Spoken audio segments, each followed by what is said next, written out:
Back at it here on the Two Deep NFL podcast. Jeff Chadiha, Eric Eager, Soren Petro with you as we take you through an NFL playoff weekend.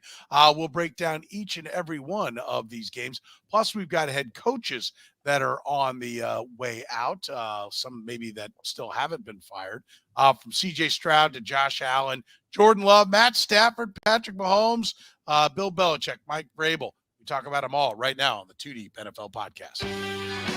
You're listening to the Two Deep Podcast, the most complete analysis of the National Football League, breaking down the NFL like no one else can.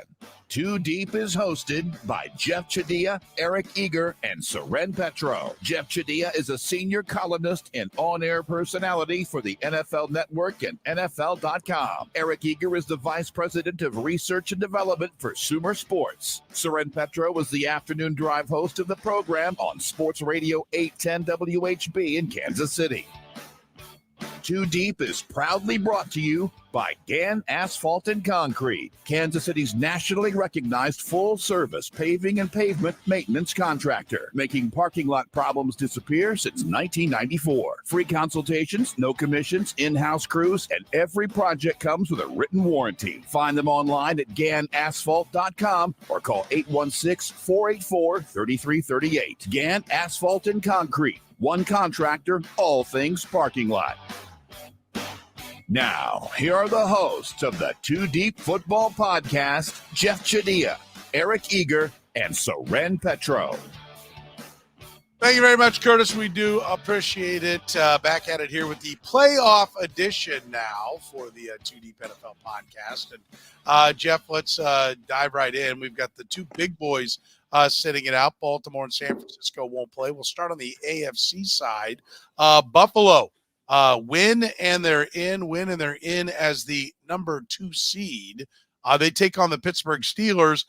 I'm assuming, as this is the biggest spread on the board, you're thinking we don't need to spend a lot of time on this. What chance do you give the Pittsburgh Steelers? Is it all about whether or not Josh Allen decides to give them the football 2 or 3 times? Well, given that I did not want to see Pittsburgh in the playoffs at all, I will give them on a scale of 1 to 10, 0. They ain't winning this game. Not with Mason Rudolph playing quarterback, not with TJ Watt on the sideline, a lot of other injuries on defense, linebacker and safety. Actually, look, I mean, Pittsburgh's been a fun story, and Mike Tomlin has shown how great a coach he is, but it drives me crazy when you see teams that make the playoffs who can't win in the playoffs because it's just not a whole lot of fun. They'd be the Florida State of this NFL playoffs. It's just I don't see where they're going to be any kind of competition to a Bills team really that has struck gold lately with the AFC East, the number 2 seed, and getting Pittsburgh in the first round. You couldn't ask for a better situation because it makes it easier for Josh Allen not to screw it up. So I like Buffalo a lot in this game. Yeah. Do you give any shot to the Steelers, Eric, in this one? Yeah, it was funny. I watched that game on Saturday, and I looked up at the stats at the end, and Mason Rudolph had 2 incompletions the whole game. He played really well. Yeah, I wouldn't say that, but he controlled the game better than when I watched. Like, the stats looked better than when I watched it. Like, he has done a good job, and like for a guy who, has, he's like a good proverb for draft a guy, let him sit, and develop into a good backup quarterback. And, does that mean it's going to be good? That they're going to play well here? No, I don't. I think Alex Highsmith has had a great year. I think Cam Hayward's a terrific player. The back half of their defense is a mess. They got Patrick Peterson playing safety. They got Miles Jack playing linebacker. TJ Watt not playing, I think, makes this game a non-starter for them. Najee Harris has had a really good second half of the year, especially the last month of the year.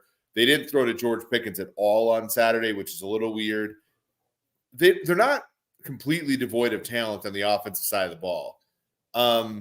But shy of a turnover fest from Josh Allen, I don't really see it. This has been a fun little run for them. But I think the 10-point spread makes sense. Yeah, I think the spread makes sense, but I do listen. I don't remember what game it was. The Titans were getting 14.5, and it was one of our games we had on our pick segment. I said, quality coach and 2 touchdowns in an NFL game. Yeah, give me some of that Titan action. The Titans won the game outright. It was one of the games. Maybe it was the Bills. Like, who did they beat? They beat somebody where they kind of rose up and knocked somebody off. And so I don't remember who it was, but I kind of feel that way in this game. Not necessarily that I'm picking the Steelers. I'm not. I'm picking the Buffalo Bills. But I think the Steelers are the kind of team that can hang around, right?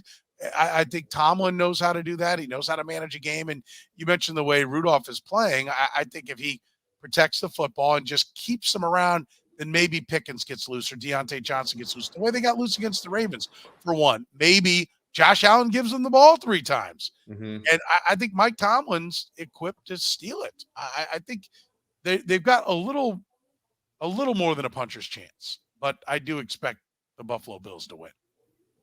I mean, I don't. I said on the last podcast, the Red Golden Bowl, the Best Chiefs podcast, I said we got it. Let's be adults.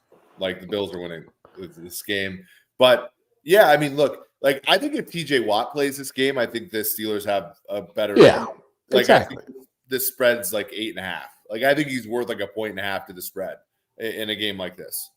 But you also don't have the kind of, without him, you don't have the kind of players who can control Josh Allen, right? You have to get him to the ground. You have to get him giving the ball up the way the Dolphins did, strip sack, stuff like that. Otherwise, he just eats you alive. Yeah, I think so. I mean, I think at the end of the day, this is the Bills game. If they lose this game, will we be talking about McDermott? Yes. Yes. Yes. Okay. So it's that big. It's that big. I think do we want to open that discussion up or wait? I mean, do we want to talk about that discussion broadly or game by game? Like, I think if this week, McCarthy, I think probably not like McCarthy, McDermott, like those are hot seat guys if they lose this week. There are too many and Syria. Really good coaches who will be on the market in this coaching cycle for teams like the Bills who are this close to winning championships to not take a chance. If you have Bill Belichick, Jim Harbaugh, and Mike Vrabel on the open market as coaches, along with some of the other guys who are hot, Mike McDonald and Ben Johnson, some of those guys, that's way too hard to pass up for any organization that wants that thinks they're close to winning a championship. Yeah, no, I agree. I mean, I think this is an important one. Kansas City playing host to the Miami Dolphins. They're only 3.5-point favorites. Jeff, what kind of chance does a banged-up Dolphin team that's become everybody's darling? Everybody loves them on Hard Knocks, the in-season Hard Knocks.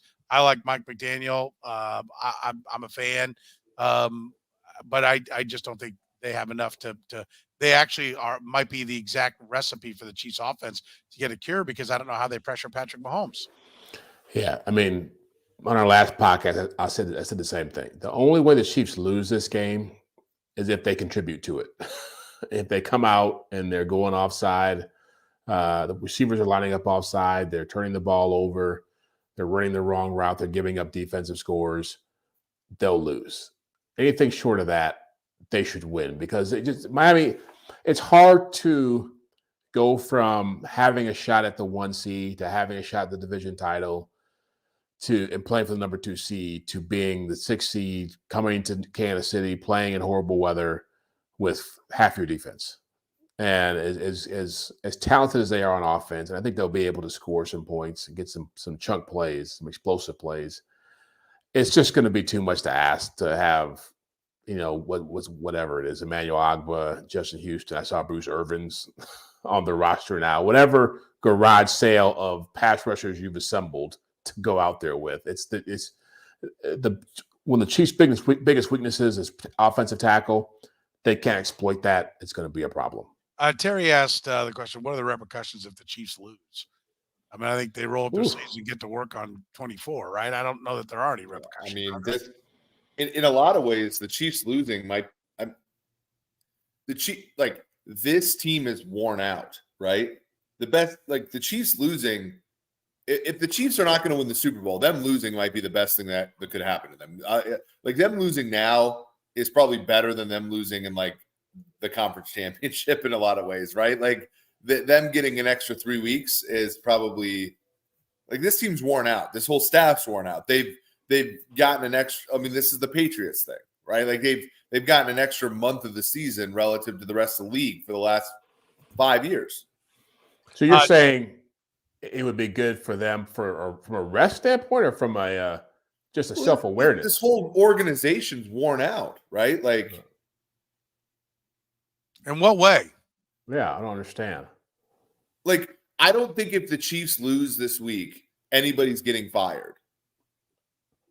Like, I don't think that they have to I don't think anybody's head's got to roll. I mean, maybe maybe they got to think about having a new wide receivers coach or whatever. But like, there isn't anything anything systematically wrong with this team. I just think that they made a gamble that the wide receiver, like Travis Kelce, would have one more year left and it would cover up deficiencies at wide receiver. They were clearly wrong, and they got to address that.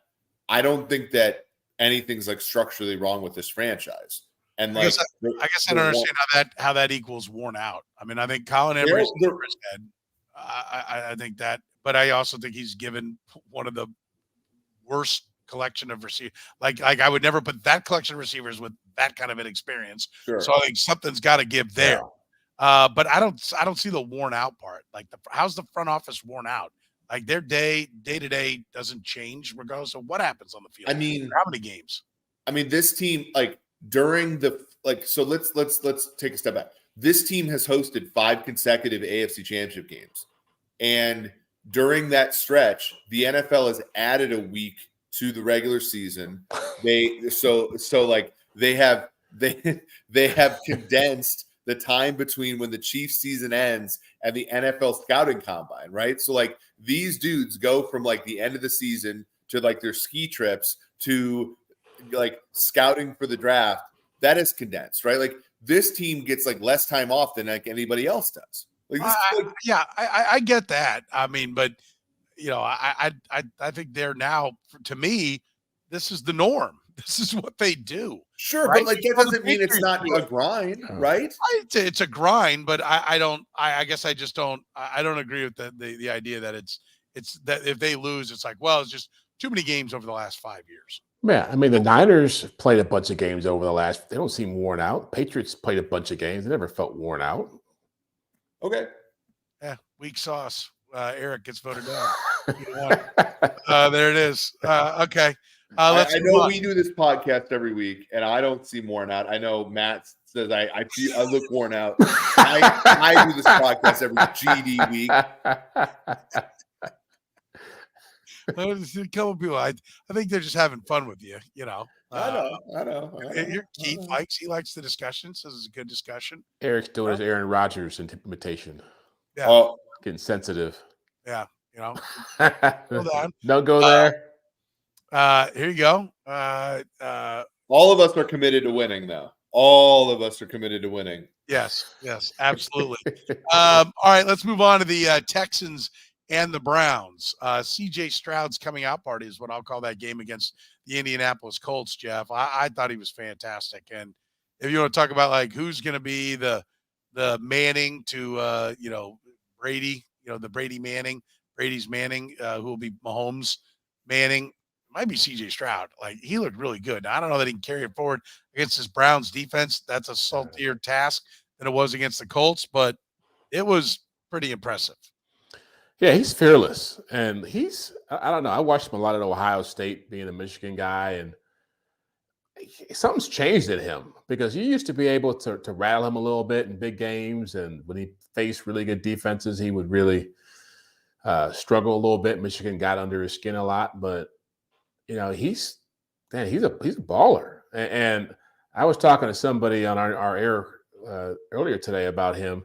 He's probably the worst thing for guys like Tua and Trevor Lawrence when it comes to paying big money to quarterbacks, because when you look at those guys, they're probably being compared to like, can he be a Mahomes? Can he be a Joe Burrow? Can he be a Josh Allen?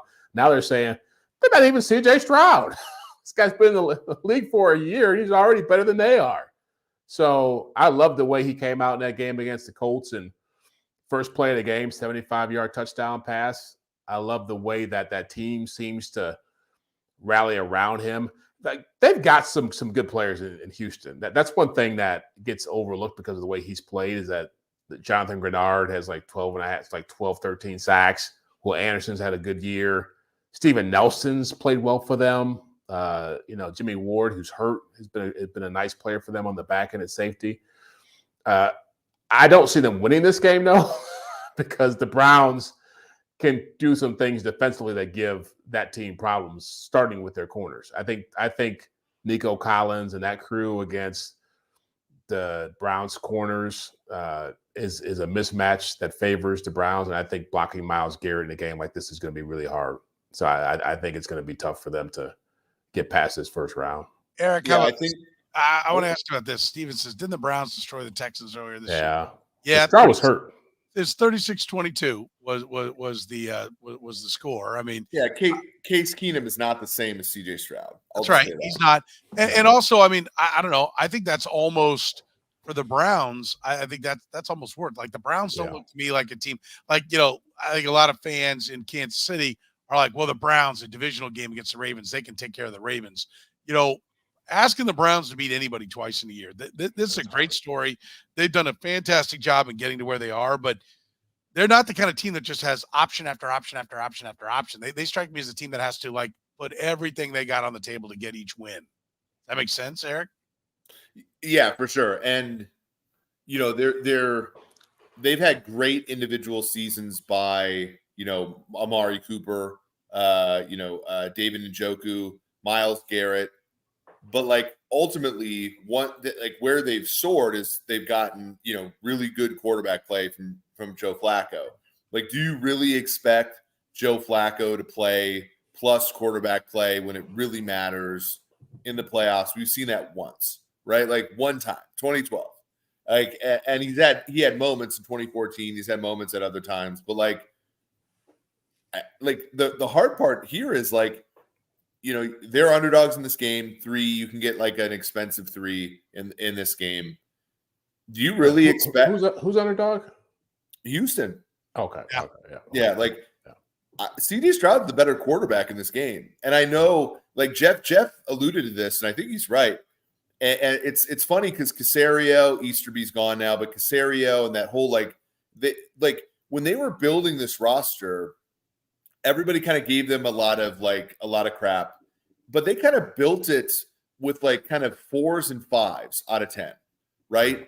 And like the Steven Nelsons and the Jalen Petras and the guys that like the Desmond Kings and guys that like they're not sexy, and then they dropped in with like Will Anderson and who's the LSU kid, the corner, Stingley, Derek Stingley. Stingley, and then then CJ Stroud. They dropped those guys in, and all of a sudden Nico Collins, Noah Brown, and all those guys are actually good players, and now it's a good team because you drop in like the blue chip players, and like, I don't know, man. I don't think that they should be underdogs in this game.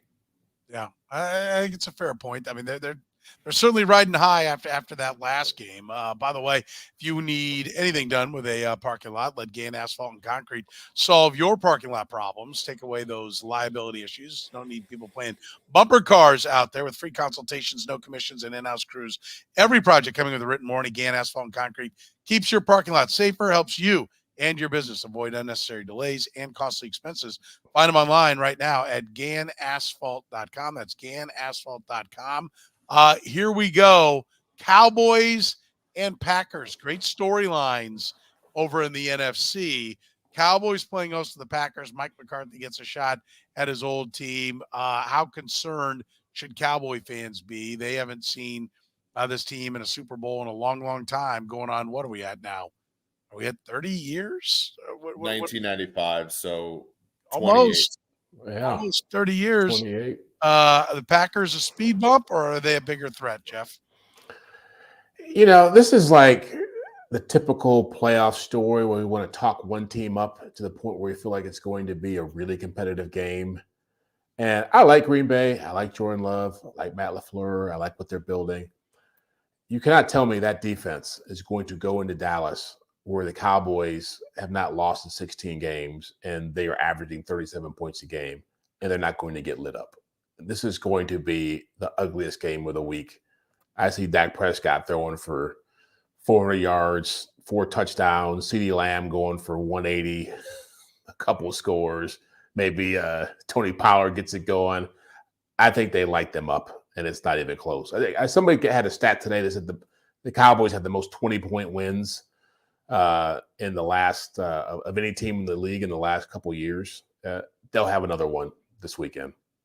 Yeah. How about it? Mike McCarthy, is he primed for a run and it starts by rolling through the Packers, or could LaFleur, who I think is one of the more underrated coaches in football? I know, Eric, you've got some metrics that say he's not that great, but I like what he did with Jordan Love this year, but I don't know that he's ready to go on the road and win a playoff game against the Cowboys.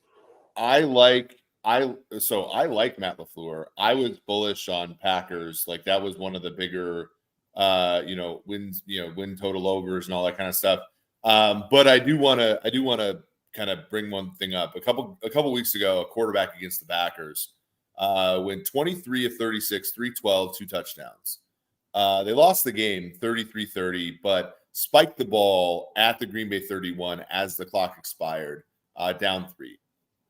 That quarterback was not Dak Prescott. That quarterback was not like one of the great. That quarterback was Bryce Young. Okay. Like, Joe Barry made Bryce Young look like a Dak Prescott. Only 30-point game of the season for Carolina. Yeah, Carolina, a team that never held the lead in the fourth quarter this year. Yeah. I think I look, the spread 7.5. I think it's going to be pretty rough for the Packers. I do too. I like the Cowboys, and I don't think. Listen, if Mike McCarthy loses, yes, his job is in jeopardy, right? I don't think he's going to lose, but and I think he's a pretty damn good football coach, and I think people ought to get that through their head. Especially Dallas people ought to get that through their head. They're going up and down the field on people right now.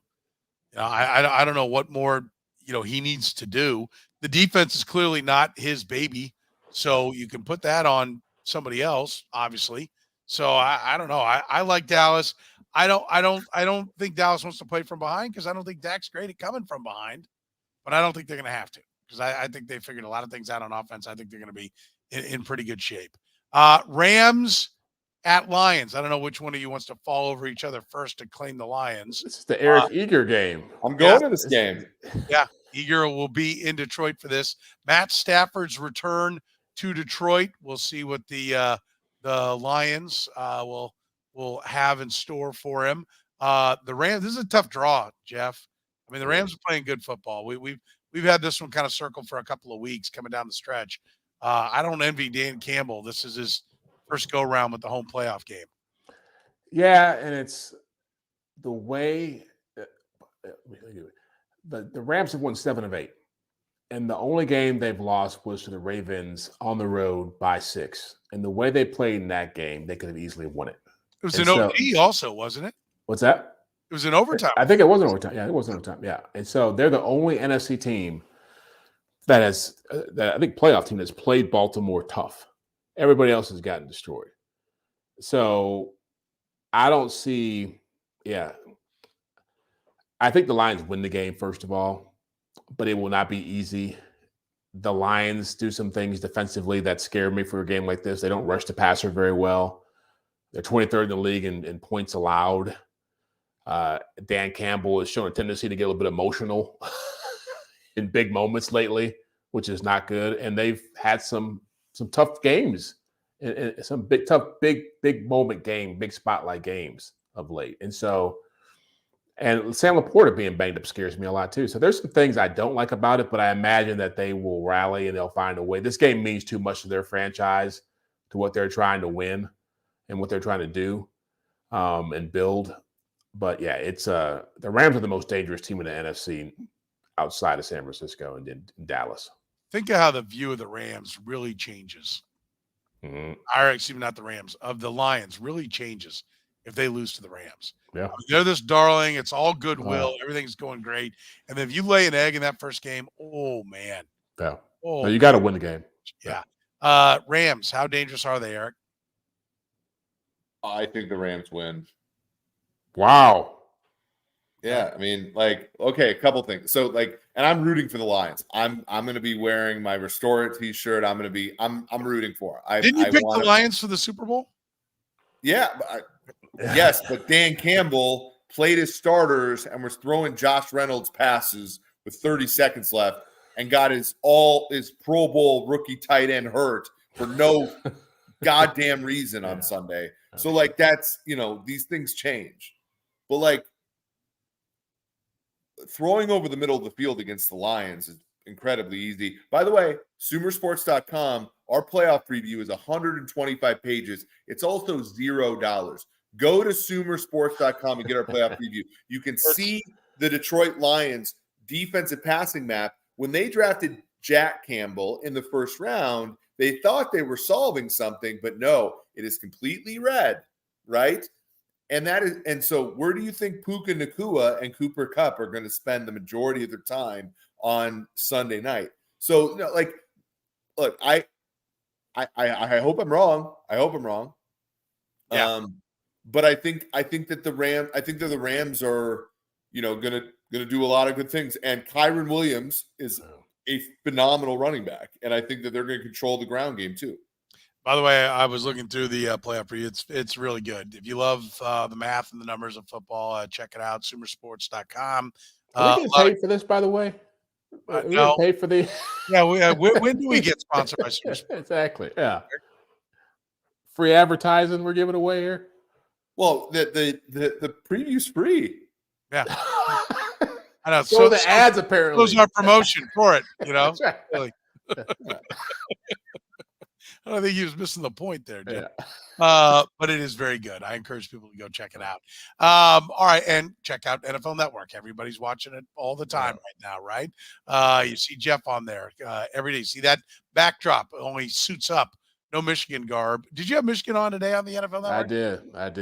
Yeah. That's nice. That's strong. All right, let's talk about the other NFC matchup: Eagles and Bucs. Jeff, last week we were talking about this as the game that it was the way it was shaping up to be, and Eric was calling for the Bucs outright. Are you willing to go that far? Yeah, I will. I feel like if the Eagles can lose to the Cardinals, the Giants, when they're playing for a division title, they can lose to the Bucs easily. I don't understand what's happened to this team. We just were giving Eric a whole bunch of crap about team being worn out. The Eagles look very worn out.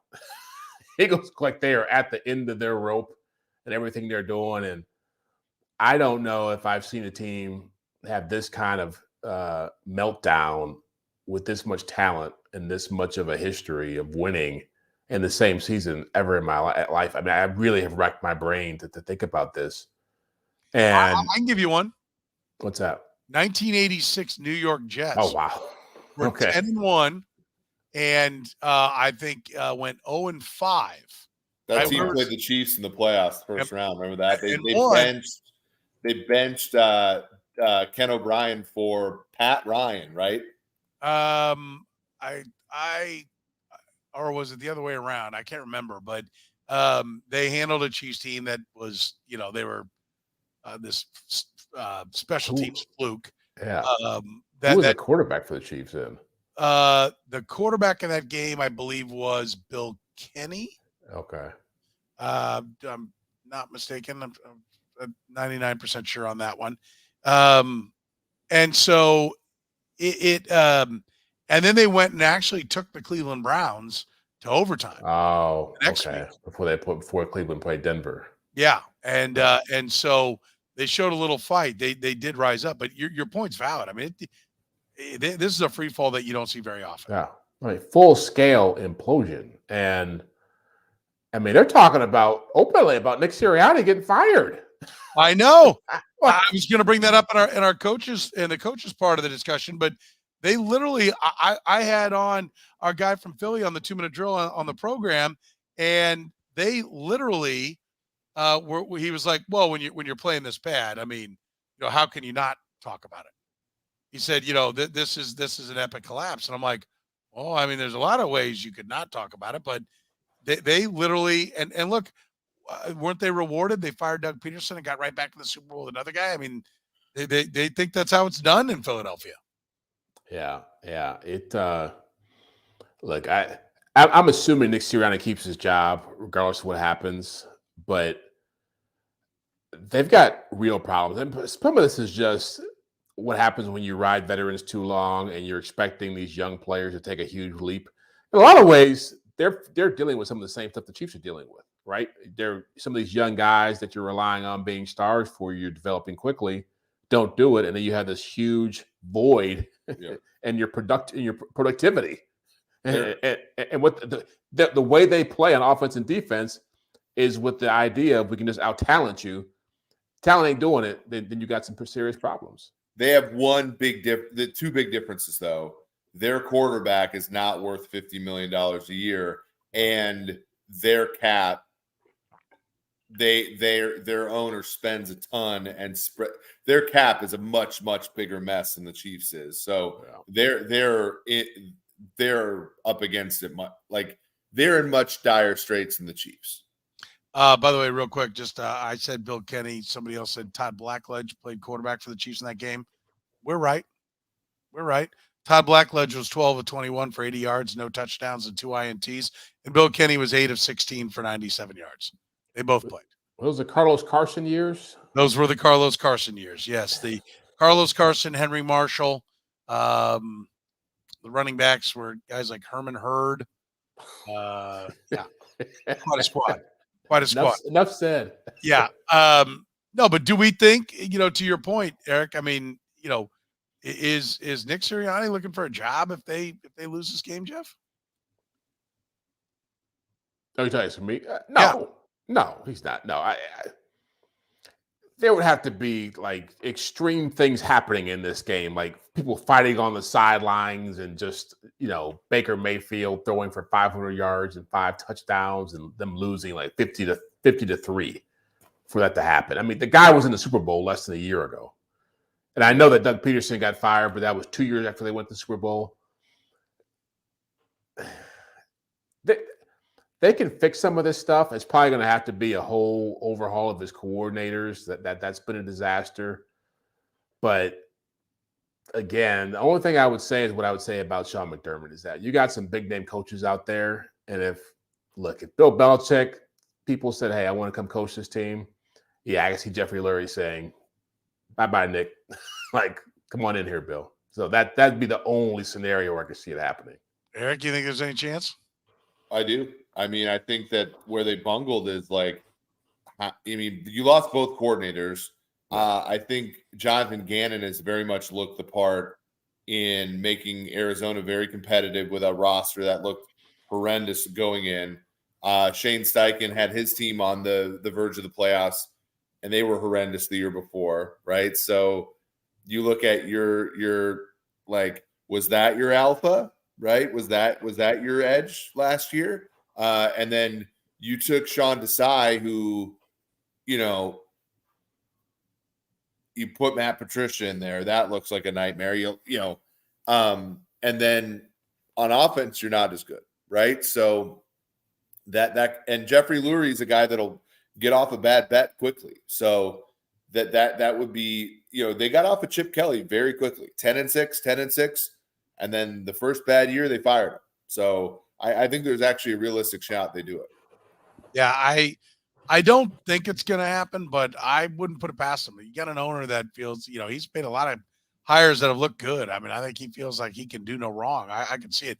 Baker Mayfield. Like, are we really talking about the Baker Mayfield, the franchise quarterback of the Tampa Bay Buccaneers, Jeff? Yeah. Like, if he beats the Eagles, they have to pay him, right? Yeah. I mean, maybe this is hyperbole, but I feel like Baker Mayfield has a good case for being the comeback player of the year and has definitely proven that he can be a good player in this league again. And he wasn't.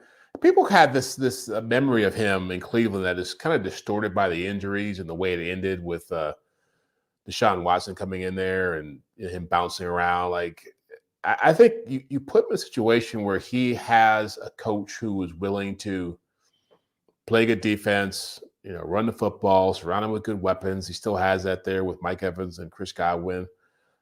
He's very effective. And so, yeah, it's now, would I go out and pay him a bunch of money? No, but I'm certainly putting him in that,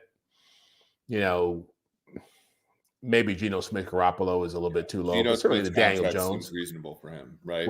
What's that? Geno Smith contract seems reasonable for him.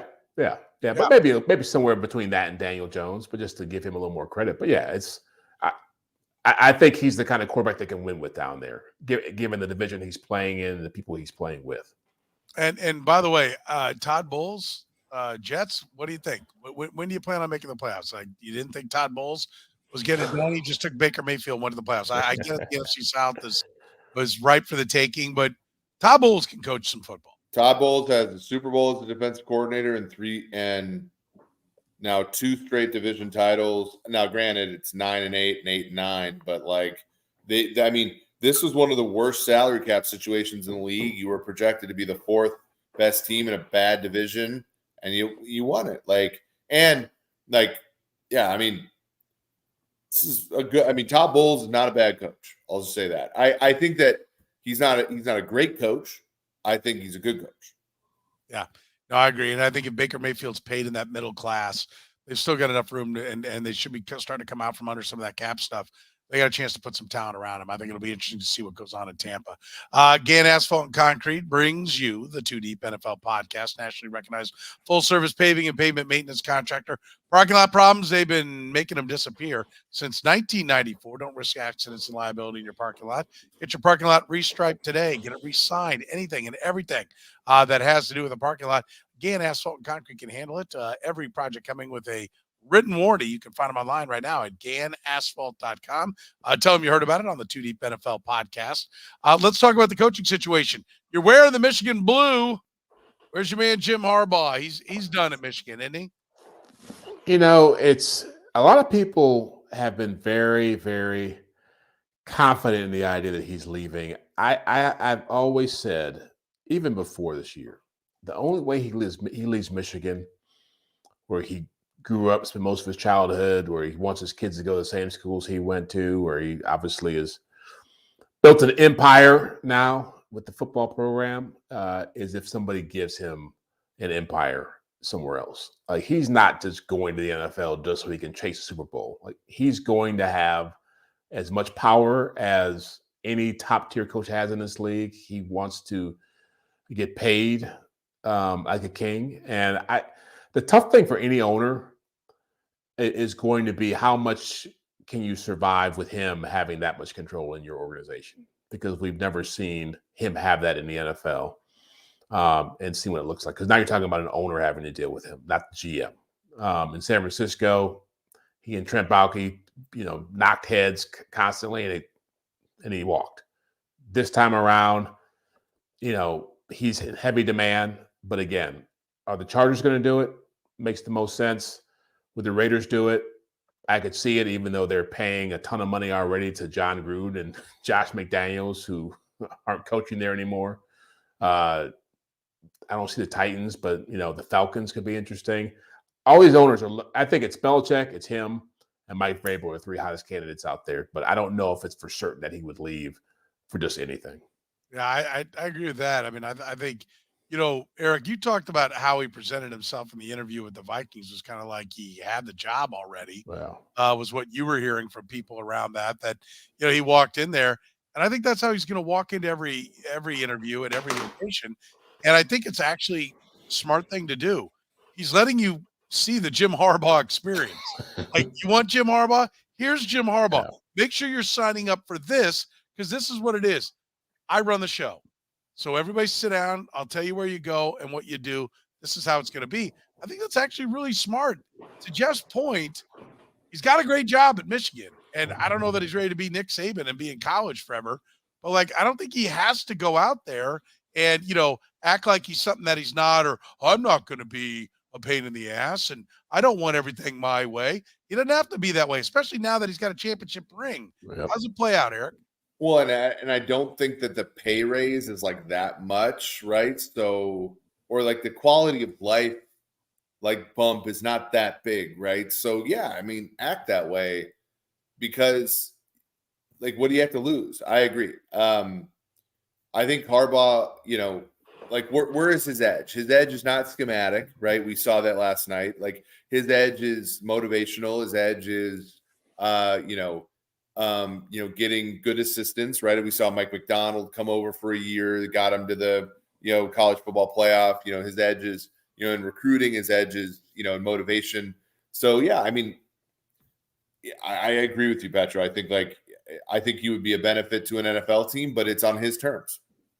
Yeah, I mean, I do listen. I think he's a handful. He always seems to wear people thin. He does. I mean, Jeff and I know guys that have been on his, in his staff, and they'll tell you they love the guy. Yeah. Also tell you like there's only so long you can be on that staff. Yeah. And then you're like, okay, enough. Like he is an absolute grinder. But if you're an owner, and I think one of the things he proved at Michigan is instead of like trying to keep grinding guys and tell them to come up to his level, he just blew them out. He went and got a bunch of young guys. Like I think he's learned a lot at Michigan because he wasn't instantly successful.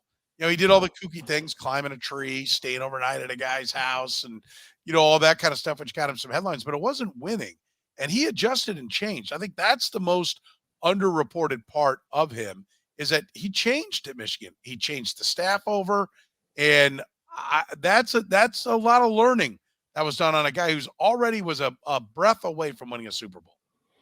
Yeah, and it's the thing about him is just as an aside, I know that from people back from Ann Arbor, obviously, people know his wife has never been a big fan of them living there, so that may be a factor too. Maybe he wants to get her to a place that is more amenable to her needs, like L.A. or Las Vegas. But I mean, ultimately, this is a guy who walks to his own drummer, is used to calling his own shots.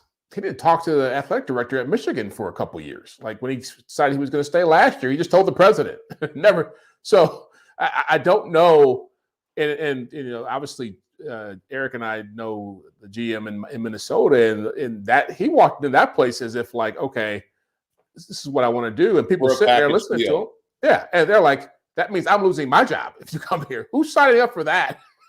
By endorsing this guy coming in the door. So does that make the Raiders the perfect spot? Because I know they got all the money that's going out, but that Davis has done that before. He gave it to John Gruden. Yeah. But again, I go back to he's already. I don't know what they're paying Gruden and McDaniels, but I know it's got to be probably around $40 million. They're still owing both those guys for having to fire them before their contracts expired. So that's the only thing that gives me pause. Tom Brady being there does help a little bit. But I suspect Jim Harbaugh is smart enough to know that the best opportunity would be with the Chargers. And the question then becomes, are they willing to take him on and his ego? People talk about him hiring Don Yee as an agent. I guarantee you that was all about Yee going out to all these teams and putting out feelers and saying, okay, this is what it's going to take. We're not going to do this big tour here. Like, do you want to play ball? If you want to play ball, we'll come talk to you. If you don't, then we're not going to waste our time. Mike Vrabel is out, Eric, in Tennessee. How does this happen? It's insane to me. Like, so from both sides, like the Titans letting him go to me is crazy because he's punched above his weight class. I mean, he has an above 500 record, like as like a 4-point or more underdog is what I saw today, which is crazy to me. But also him working his way out of there because the quote from the owner is like basically like he couldn't get along with people, and he they went winless last year after he ran John Robinson out of that building, and then they ran Carthon in that building, ran not a peep from him all year. Like you have not heard from Rand Carthon all year, right? The only thing he said today was we were in lockstep on everything, right? And then he still left. So I like this. dysfunction at its finest. I don't understand. I don't get it. Jeff, why is, most people's math says Belichick is on his way out. He's headed to Kraft. The Titans know that that's coming. I mean, I can't buy that. I mean, owners want, then the Titans would be wanting like compensation. Like, how is this? Did Vrabel just make it so clear that, listen, it's going to be hell on earth if you keep me around here? Like, how does this happen? Well, I think, first of all, Amy Adams, the Titans owner, did talk about why they wouldn't just trade him. And I didn't realize this, but she said that player contracts and coaches contracts are totally different. You can't trade a coach unless they want to be traded, unless they agree to it. And so she just felt like they didn't want to waste 3 weeks dealing with all this stuff and trying to make it work with a trade and losing out on somebody who really wants to be there, who they really like. So that was what led to them not going that route. But to the point about Vrabel not getting along with people, Vrabel is like, he's not as bad as Harbaugh, but he'd be a very high maintenance guy too. And I know, going back to his playing days, hearing stories, like he was somebody who would bully special teams guys and low-level players. And, he's got a big ego. And it does not surprise me that he ran off John Robinson, or that he made it so difficult that he couldn't work with Rand Carthon, or that he started talking so much trash about what he wanted or needed, and that the owner got tired of it. So, yeah, it looks bad for the Titans because he is a great coach, but he also is a high-maintenance dude. And so wherever he goes, that's going to be part of the conversation. But I do believe that he's angling for that Patriots job. And I do believe that once Bob Kraft realizes I've got an option here, getting rid of Belichick will be a lot easier. So I definitely could see Mike Vrabel coaching the Patriots next season. Do you see Belichick leaving, Eric? I mean, and is he done with football, or does he have a job that he's eyeing? Oh, yeah. I think he's going to be the coach of one of these teams pretty soon here. I don't know which one. Like, I'm at a loss as to which one it is. Washington, Carolina, Los Angeles Rams. I mean, like, it could be, maybe he's waiting out for Dallas. Maybe he's praying, for the Green Bay Packers to fit a run for once in their life and to stop stop Tony Pollard. But yeah, who knows? I don't think he's going to be in New England much longer. I think that those reports that Bill is going to step down a little bit and let somebody like, Pioli, Dimitrov, somebody like that come in, I don't think that that's accurate at all. Yeah, no. All right, so we haven't heard Eric Bieniemy's name anywhere. I probably won't. No, I don't think so either. We had that question in the chat room. Yeah. I mean, it went so wrong in Washington collectively that he's back as a running backs coach. He's an OC somewhere. What do you see happening there? I don't think he's taking a step back. I think he's going to probably look for an OC job. I've always said that he's better off being a college coach. He's better off making an impact at that level and showcasing his leadership skills, and then moving up into the pro levels. Because I think he'd be, I don't want to get on to what Deion Sanders has done in Colorado, but it's like, if you're able to just take a bad team and make it a 6-7 win team, people think you're a god in college football. And so I think he can be an OC somewhere else. I think he'll get a shot to do that. He's been around the league for a long time, but yeah, is the shine off him now? Yeah. After being in Washington and not having anything come out of KC, I think it's definitely off. Do we agree that Jim Harbaugh, Bill Belichick, and Mike Vrabel will all be coaching in the NFL in 2024? And not at where Vrabel, we know, has been fired, but that Belichick won't be the Patriots, but that all three of those guys will be in the NFL. Do we agree with that? I don't think it's as big of a lock as people think. I think that Vrabel, Belichick, and Jim Harbaugh, I think one squeezes out the other. And I think that there's enough young talent between Mike McDonald, Ben Johnson. I think that there's enough. And there's sneaky guys like Raheem Morris, guys like that. Yeah. Who've been coaches. Dan Quinn. I think that there's enough young talent, and I think that there's look, the Raiders could keep Antonio Pierce around. I don't agree with that. I think Pierce is great. I just don't agree with keeping the interim guy around. That it's just never worked, other than like Marty Schottenheimer. But I think one of those guys squeezes the other out. Yeah, this is the rare coaching cycle where you legitimately will have, there's 6 jobs right now available now after Vrabel got fired. You'll have 10 legitimately qualified candidates like that. If you put them in the tiers, I would say Vrabel, Belichick, Harbaugh would be the top 3, would be the A tier. The B tier would be the Ben Johnsons, the Mike McDonalds. I'll put Dan Quinn in there. And then that C tier, you still got Raheem Morris. You've got Dave Canales from the Buccaneers, the OC over there. You've got Lou Anarumo has always been up for jobs. You got a lot of people in that 3rd tier who legitimately could get jobs. So it's just going to be serious competition to fill those spots. I love this. 5 jobs because no one's taking the Panthers. Well, that's fair. Are we shocked? Matt Eberflus in Chicago. I know we brought that up. You're not shocked, Eric. I know you. But I think the way that they played against Green Bay, I think Poles is safe, is very safe, and I think Poles is an impressive executive, honestly.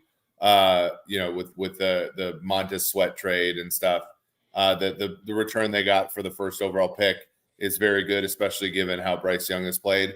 But Eberflus, 9 points against that.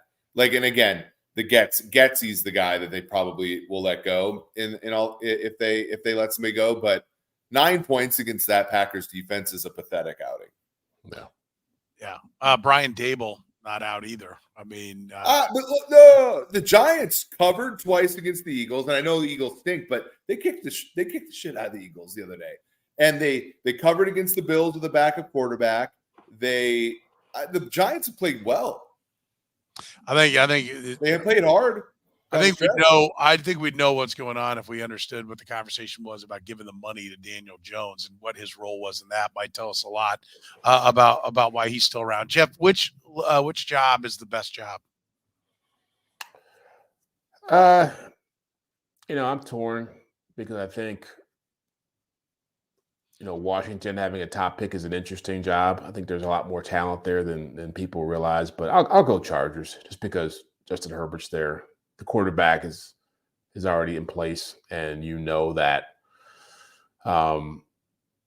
they're old in some areas. They got some salary cap problems, but just having that in place is a huge chip for any coach to coming into a situation. Yeah, Eric, best job is. Yeah, I think Jeff's right. I would say a dark horse though is Falcons. You have 3 top 10 picks in the skill positions. You have Arthur Blank, who's a thoughtful owner, not a jackass, right? He's actually a good guy. And that is the dark horse place where a guy like Belichick could go. I think Terry Fontenot is, a guy, who's not he's allowed input, but he's not choosing the head coach, which I think is kind of a tell that they're thinking about a Harbaugh Belichick type right now. Okay. Interesting. All right. What's the best game? We'll wrap with this. What are we looking for here in Super Wildcard Weekend? Jeff, what do you think we got for the best game when it's all said and done on this first week? Rams Lions. That's the one that, great storyline with the Stafford Goff, and they're probably the most evenly matched teams and the hardest ones to predict. I like the Lions, but I still think the Rams can make it really tough and could win the game. Eric? Yeah, Jeff's right. Lions, Rams. I think that is a great game, but I think the Packers, I'm intrigued by watching Jordan Love's first go in the playoffs, because if Jordan Love beats Dak Prescott as a road dog more than a touchdown, first of all, everybody on ESPN's sets head will fall off. They will lose their mind. But Dallas Like if Jordan Love's like, yeah, not only am I all caught up, I just went by you. That'll be ugly. That will be ugly. I don't think it's going to happen, but that will be ugly. All right. Remember, we're brought to you by our friends at Gann Asphalt and Concrete, solving parking lot problems since 1994. They're the best in the business. One contractor, all things parking lot. Find them online at GannAsphalt.com. We, of course, will be back at it next week. We'll be headed into the divisional round. So we hope everybody enjoys 6 games in 3 days. Super Wildcard Weekend coming up. Have a lot of fun. For Jeff Chadiha, Eric Eager, I'm Soren Petro saying thank you very much for joining us here on the 2 Deep